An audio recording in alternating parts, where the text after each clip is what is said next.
Oi pessoal, bem-vindos e bem-vindas ao segundo episódio de Por Dentro do G20. Então, nesse episódio a gente vai tratar o que o Brasil quer do G20 e como o Brasil tem contribuído para moldar a agenda desse evento. Acho que é importante a gente relembrar bem rapidamente que o Brasil assumiu a presidência rotativa do G20 pela primeira vez, né?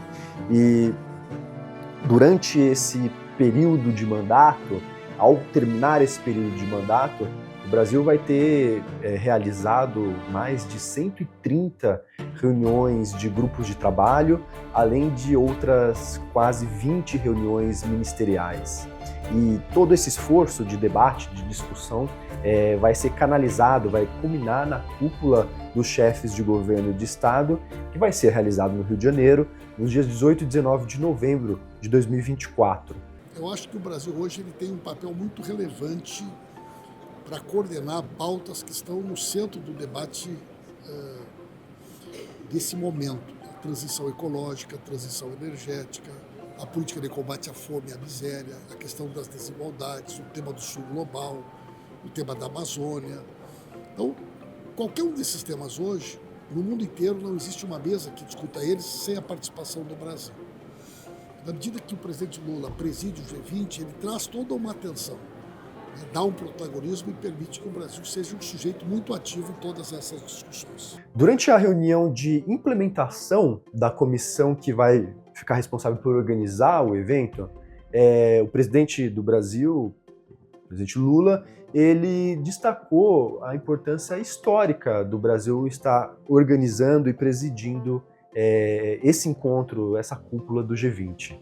O Brasil pretende organizar os trabalhos em torno de 3 orientações gerais.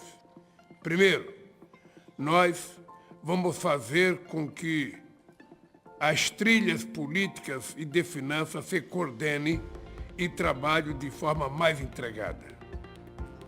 Não adianta acordarmos a melhor política pública se não alocarmos os recursos necessários para a sua implementação. Segundo, nós temos de ouvir a sociedade. Não existe governo sem sociedade. A presidência brasileira vai assegurar que os grupos de engajamento tenham a oportunidade de reportar suas conclusões e recomendações aos representantes do governo. Terceiro, nós não podemos deixar que questões geopolíticas sequestrem a agenda de discussões das várias instâncias do G20. Não nos interessa um G20 dividido. Só com uma ação conjunta é que podemos fazer frente aos desafios dos nossos dias. Precisamos de paz e cooperação em vez de conflito. Também é importante ressaltar que o mandato brasileiro do G20 criou 2 trilhas, né? A trilha financeira e a trilha de Sherpas. Cada uma dessas trilhas, então, engloba os grupos de trabalho, as forças-tarefas e as iniciativas, né? A trilha de Sherpas, ela é liderada pelo embaixador Maurício Lírio, que é o secretário para Assuntos Econômicos e Financeiros do Itamaraty, né?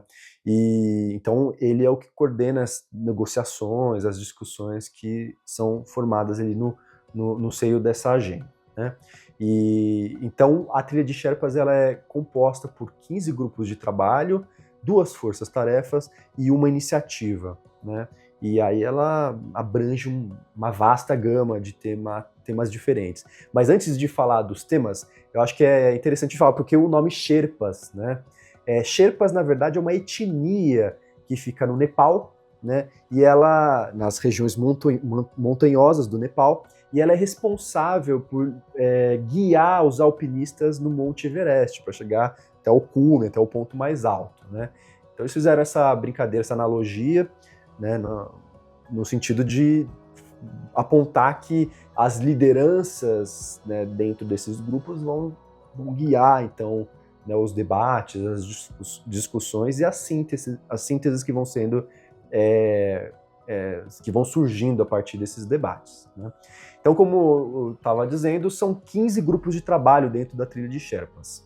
Então, dentro desses grupos de trabalho estão agricultura, anticorrupção, comércio e investimento, cultura, desenvolvimento, economia digital, educação, empoderamento das mulheres, pesquisa e inovação, sustentabilidade ambiental e climática, emprego, transição energética, redução de riscos e desastres, turismo. Dentro da força de tarefa da Trilha de Sherpas estão a mobilização global contra a mudança climática, né, que é um diálogo aí de alto nível para a implementação dos objetivos do Acordo de Paris, e a Aliança Global contra a Fome e a Pobreza, né, que é uma tentativa de reunir os recursos, né, e conhecimentos para apontar para a redução da fome e da pobreza. E, por fim, então, a iniciativa da Trilha de Sherpas é a bioeconomia. Então, reunir, né, unificar ciência, tecnologia, inovação, né, o uso sustentável da biodiversidade para promover o desenvolvimento sustentável. Por outro lado, a Trilha de Finanças é coordenada pela Tatiana Rosito, e ela essa trilha trata de assuntos macroeconômicos estratégicos, né? A Trilha de Finanças é composta por 7 grupos de trabalho e 3 forças-tarefas, discutindo aí, então, temáticas fundamentais que giram em torno disso. Então, dentro dos grupos de trabalho estão os assuntos do setor financeiro, arquitetura financeira internacional, economia global, finanças sustentáveis, inclusão financeira, infraestrutura, tributação internacional. E dentro das 3 forças-tarefas da Trilha de Finanças estão a Aliança Global contra a Fome e a Pobreza, a Força-Tarefa Conjunta de Finanças e Saúde e a Mobilização Global contra a Mudança do Clima. O G20 realmente é dividido em 2 trilhas, a Trilha de Sherpas, que é coordenada pelo Ministério das Relações Exteriores, mais política, que toca em assuntos como clima, educação, saúde, esporte, mulheres, desastres naturais, desenvolvimento, comércio, uma ampla gama de temas coordenadas pelas chancelarias.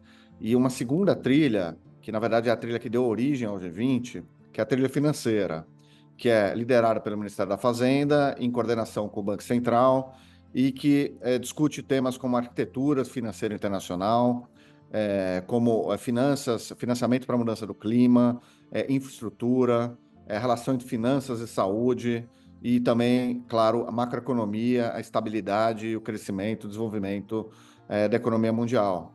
Então, para além de questões como inclusão financeira, tributação também é um tema que a presidência brasileira trouxe com bastante força.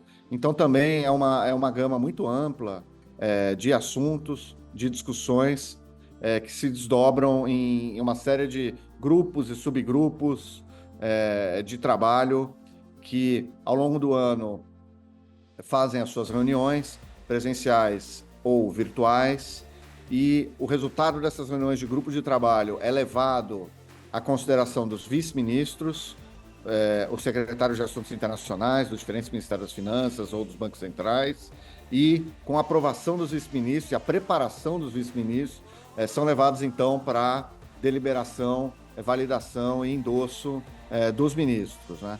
E, posteriormente, uma parte do resultado da trilha de finanças é levado para a cúpula de líderes, para a declaração de líderes. É utilizada uma síntese, uma seleção, né?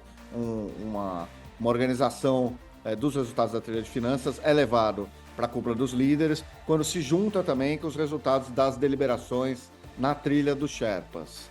Então, essa é a grande estrutura geral do G20. Se você me permitir alguns complementos importantes para quem quer conhecer um pouco mais do funcionamento do grupo, na trilha financeira, por exemplo, você tem cada grupo de trabalho, você tem a figura dos co-chairs, dos co-presidentes dos grupos, que são países que mantêm essa posição ao longo dos anos e que, se por um lado eles ajudam bastante na transição entre as presidências e na condução dos trabalhos, por outro lado, claro que eles acabam tendo uma certa capacidade de manejo, de influência também sobre sucessivas presidências. Então, é uma diferença que existe entre a trilha financeira e a trilha dos Sherpas, e não é uma diferença irrelevante para quem atua diretamente na condução dos trabalhos. Além dos grupos de trabalho, nós temos 2 forças-tarefas conjuntas da trilha de finanças e da trilha de Sherpas. São uma delas que deu ensejo à Aliança Global contra a Fome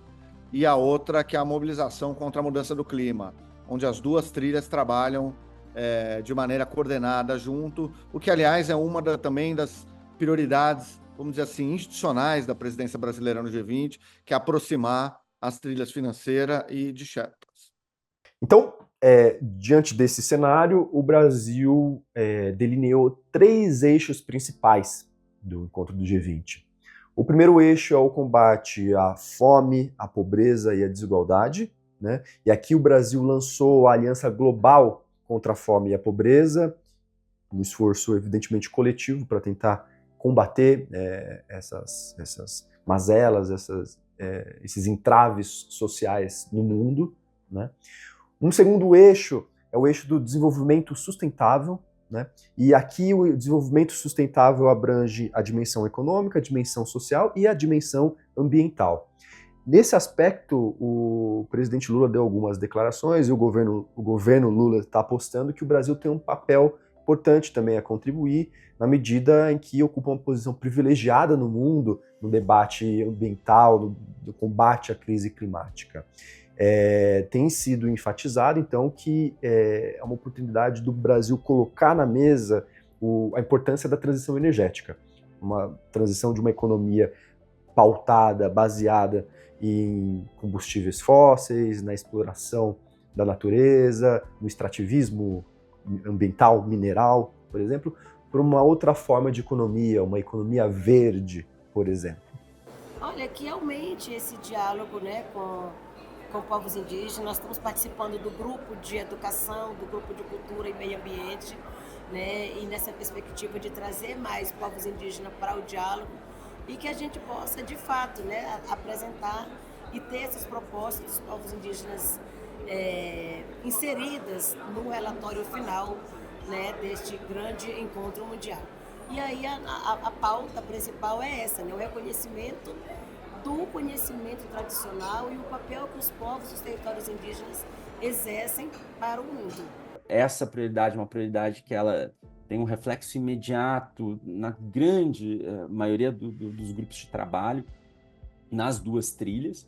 Institucionalmente, ela também se reflete numa novidade da presidência do Brasil, que é a criação de uma força-tarefa para a mobilização contra a mudança do clima, que é uma força-tarefa que no Brasil ela é coordenada em conjunto pelo MRE, pelo Ministério da Fazenda e pelo Ministério do Meio Ambiente. Então, ela cruza duas partes, né, que eles chamam de Resetting Action e Resetting Finance. Então, tem um elemento aqui de construção de política e de uma ponte com a COP no ano que vem, e, de outro lado, um processo todo de debate sobre mobilização de financiamento internacional, né, para projetos de mitigação e adaptação às mudanças do clima.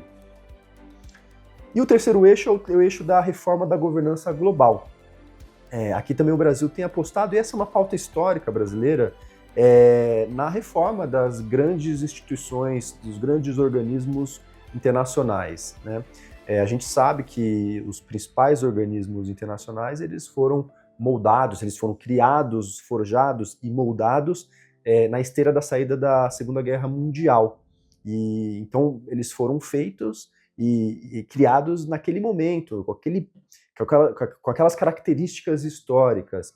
E, sobretudo, é claro, a semelhança dos interesses da época dos Estados Unidos, que saíam como o grande país vencedor da Segunda Guerra Mundial.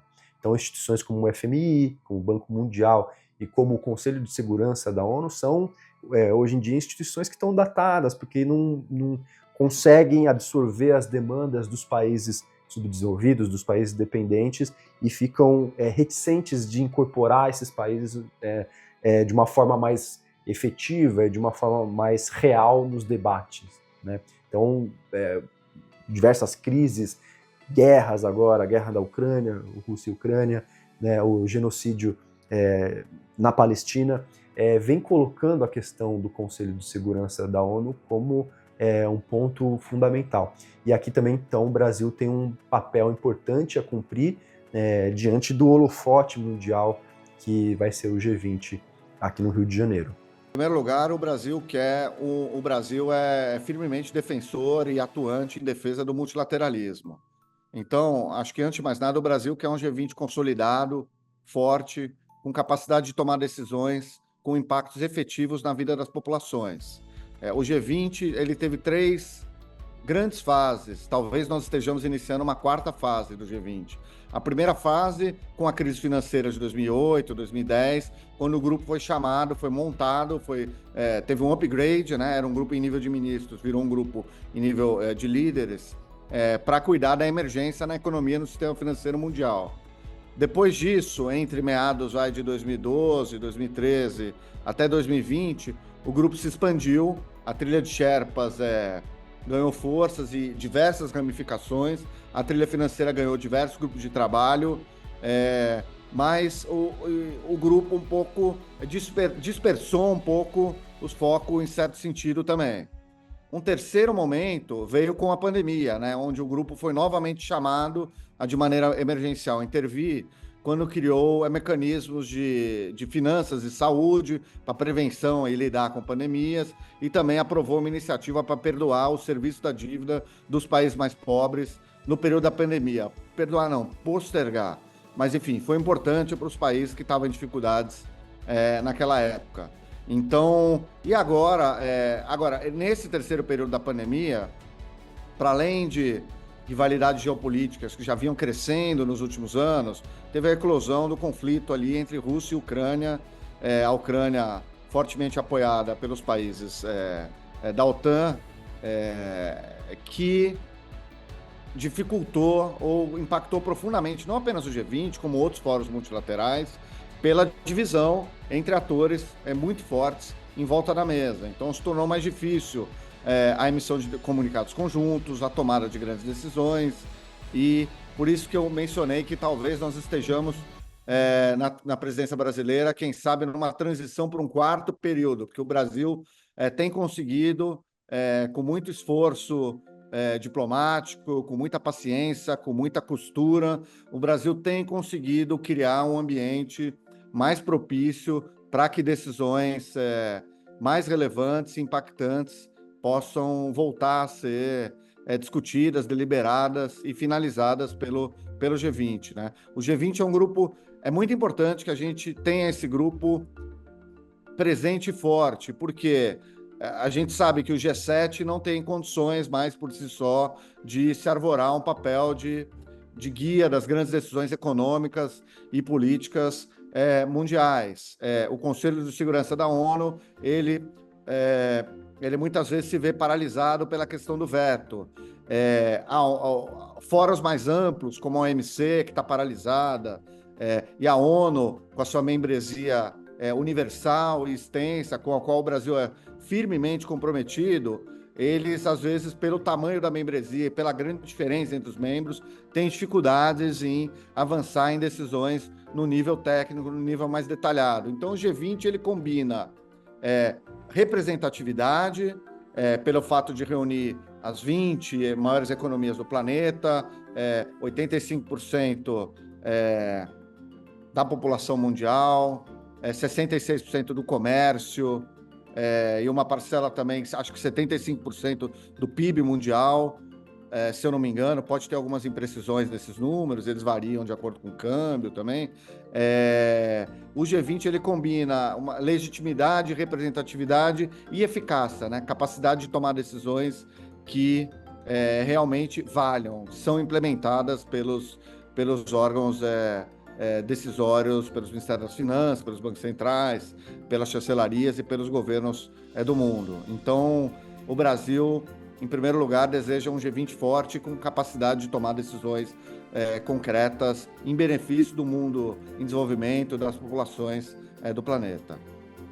Um segundo objetivo do Brasil, que o Brasil quer do G20, enfim, nós estamos aí no segundo ano do governo do presidente Lula, assumimos em condições bastante difíceis, com um orçamento devastado, com a institucionalidade em frangalhos, com descrédito nas instituições públicas e também com um descrédito internacional muito grande. O custo do Brasil de experiências que se iniciaram em 2016 e que foram aprofundadas em 2018, é um custo altíssimo, um custo de reputacional, um custo de credibilidade, um custo de institucional, e com a presidência do G20 é um dos fóruns, é um dos mecanismos com os quais o Brasil está restabelecendo uma presença internacional construtiva, mediadora, democrática, inclusiva, com um olhar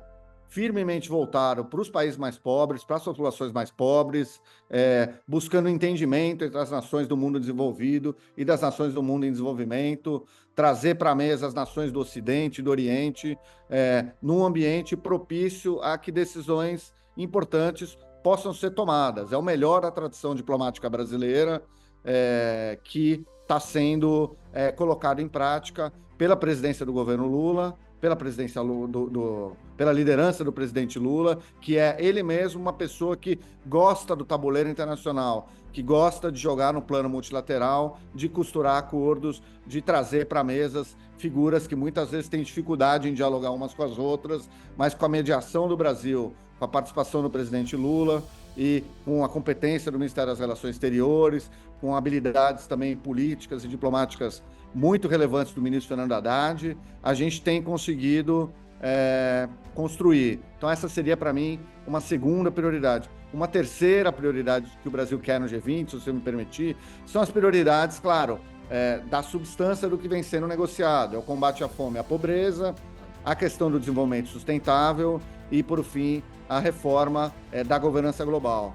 Então, esses são três grandes objetivos que o Brasil tem, macro-objetivos do Brasil no G20 e que, na minha opinião, nós estamos conseguindo com bastante esforço, mas nós estamos conseguindo colocar em prática. Capitulando que durante a 18ª cúpula dos chefes de governo e Estado, que aconteceu em Nova Delhi, na Índia, o presidente Lula já havia apresentado esses três eixos, né, e ele enfatizou, então, a importância de combater e de diminuir, no limite, acabar com as desigualdades, né? Então isso devia estar no centro da agenda internacional. E essa prioridade toda, ela acabou comparecendo no próprio lema da presidência brasileira do G20, né? O lema é construindo um mundo justo e um planeta sustentável. Todas essas prioridades estão contidas no lema da presidência brasileira, que diz: construindo um mundo justo e um planeta sustentável. Outra marca distintiva da presidência brasileira do G20 é a inclusão da sociedade civil. A gente vai problematizar isso, colocamos essa questão no primeiro episódio e mais adiante a gente vai tratar disso também. Mas, de toda forma, esse esforço da presidência brasileira e incorporar, né, a sociedade civil no debate é um marco distintivo, né?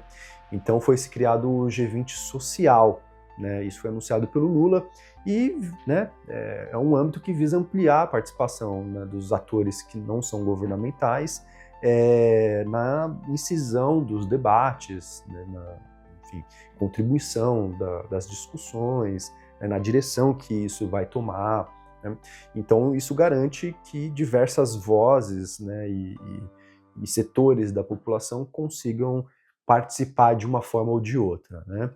Então, nesse sentido, todo esse esforço, né, de reuniões, de debates e discussões de diversos grupos vai culminar, como a gente falou, na cúpula dos chefes de governo e de Estado, que vai acontecer no Rio de Janeiro em novembro, né? O sucesso ou não, né, da presidência do Brasil do G20 vai depender de uma série de coisas que, inclusive, escapam, né, das mãos do próprio governo brasileiro. Afinal de contas, o G20 não tem um poder coercitivo, não tem um poder de implementar nos demais países as diretrizes, né, as decisões tomadas. É uma pressão mais política, digamos, ideológica, né? São diretrizes que vão sendo dadas, né? E, claro, se a cúpula é bem sucedida, né, se o mandato é bem sucedido, tanto melhor para a implementação, digamos assim, das decisões, né, que foram sendo tomadas ao longo do processo. Bom, as duas principais propostas, prioridades ou temas que têm sido carregados pelo Brasil, de um lado a gente teve na semana passada o lançamento da Aliança Global contra a Fome, que é um mecanismo que vai aproximar países doadores e países demandantes, mapeando iniciativas bem-sucedidas globalmente e, ao mesmo tempo, identificando necessidades em países e regiões e facilitando, fazendo um matchmaking, catalisando recursos e iniciativas para o combate à fome e à pobreza.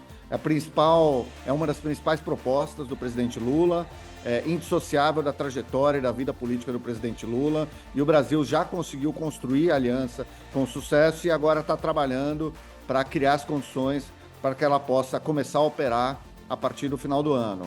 Essa é a primeira grande proposta. A segunda grande proposta, que era uma das propostas da trilha financeira, mas que foi ganhando relevância e um destaque muito acentuado, é a questão da taxação dos ultra-ricos, né?